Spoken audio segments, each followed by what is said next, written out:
स्वागत है आपका अपने चैनल श्रेष्ठ न्यूज सत्य की आवाज में। हम आपको देते रहेंगे हर खबर की सटीक अपडेट। सोनभद्र खदान हादसा, प्रभावशाली लोगों की हिस्सेदारी क्या होगी उजागर। 5 मजदूरों की मौत वाली खदान का असली जिम्मेदार कौन। खबर यूपी के जनपद सोनभद्र से है। ओबरा थाने के बिल्ली मारकुंडी खदान हादसे ने पूरे जिले के प्रशासनिक ढांचे को हिलाकर रख दिया है। 5 मजदूरों की मौत के बाद अब इस खदान के संचालक को लेकर बड़े बड़े खुलासे हो रहे हैं। जांच में सामने आया है कि यह खदान सिर्फ कागजों में एक नाम से संचालित थी, लेकिन असल में कई प्रभावशाली लोगों का सिंडिकेट इसे चला रहा था। हादसे ने खनन विभाग और प्रशासन की लापरवाही भी उजागर कर दी है।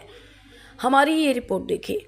ओबरा थाना की बिल्ली मारकुंडी स्थित कृष्णा माइनिंग खदान, जहां 3 दिन पहले चट्टान धंसने से 5 मजदूरों की दर्दनाक मौत हो गई। हादसे के बाद से ही खदान में बड़े पैमाने पर गड़बड़ियों का खुलासा शुरू हो गया। जांच में सामने आया कि खदान कागजों पर भले ही एक व्यक्ति के नाम थी, लेकिन असल में इसे एक सिंडिकेट के जरिए चलाया जा रहा था। दर्जन भर प्रभावशाली लोग इस खदान में हिस्सेदार थे और अपना पैसा लगवा कर बड़े पैमाने पर खनन करवा रहे थे। मिली जानकारी के मुताबिक यह खदान जून 2016 से मई 2026 तक की लीज पर थी और 2016 से लगातार सक्रिय थी, लेकिन नियमों की भारी अनदेखी के साथ यह वर्षों से साझेदारी में संचालित होती रही। कई हिस्सों पर धारा 22 लगाकर प्रतिबंधित भी किया गया, फिर भी मिलीभगत से खनन लगातार जारी रहा। अब हादसे के बाद प्रशासन की नींद खुली है। खदान कैसे चल रही थी, किसके संरक्षण में चल रही थी और किसकी चुप्पी ने मजदूरों की जान ली, यह सब जांच का विषय है। प्रशासन ने 3 विशेष जांच टीमें गठित कर पूरे मामले की तहकीकात शुरू कर दी। लगातार रेस्क्यू अभियान की निगरानी कर रहे जिलाधिकारी बद्रीनाथ सिंह के मुताबिक बचाव कार्य अब अंतिम चरण में है। 45 घंटे से जारी मलबा हटाने के अभियान में जल्दी अंतिम शव को भी बाहर निकालने की बात कही जा रही है।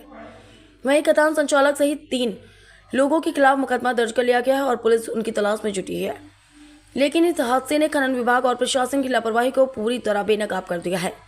स्थानीय लोगों का आरोप है कि जिले में सैकड़ों खदानें बिना किसी सुरक्षा मानक के संचालित हो रही हैं और डीजीएमएस नियमों का हवाला देकर खदान मालिकों की ही ढाल बन जाती है। लोगों का कहना है कि सोनभद्र में खनन सिंडिकेट का जाल इतना गहरा है कि करोड़ों रुपए का अवैध खनन खुलेआम जारी है। यह हादसा सिर्फ एक दुर्घटना नहीं, बल्कि सुरक्षा मानकों की अनदेखी और अवैध खनन की सिंडिकेट का बड़ा संकेत है। रिपोर्टर घनश्याम पांडे।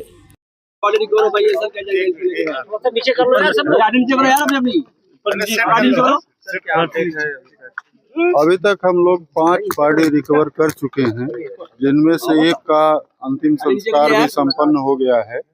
4 बॉडी जो रिकवर हुई हैं उनका पंचायतनामा भरा जा रहा है और उनके पोस्टमार्टम की कार्रवाई चल रही है। एक बॉडी अभी और मिलने की आशंका है, उसकी तलाश की जा रही है। और कितने घंटे हो गया इस रेस्क्यू को और अभी क्या रेस्क्यू की स्टेटस है? जो रेस्क्यू का रिजल्ट है वो हमने आपको बताया और एक की तलाश और है, जो हम लोगों को आशंका है कि एक व्यक्ति और हो सकते हैं, उनके लिए रेस्क्यू अभी कंटिन्यू किया जा रहा है। ये जो मालिकान है इनके ऊपर एफआईआर दर्ज कराई गई है क्या? हाँ, प्राथमिकी दर्ज हुई है। सर टोटल कितने लोग हैं जो एफआईआर दर्ज कराए? अभी तो 2 लोग जो इनके प्रोप्राइटर हैं उनके विरुद्ध हुई है। विवेचना में अगर कोई और पाया जाएगा दोषी तो उसे भी बढ़ाएगा। सर कितने देर और रेस्क्यू चलने की संभावना है? जब तक हम लोग ये निश्चिंत न हो जाएं कि अब कोई और व्यक्ति उसमें दबा नहीं। सर ये जो फॉर्म मिले हैं सर, इनकी शिनाख्त हो चुकी है? सभी लोगों की शिनाख्त कराई जा रही है, अधिकांश की हो चुकी है। धन्यवाद।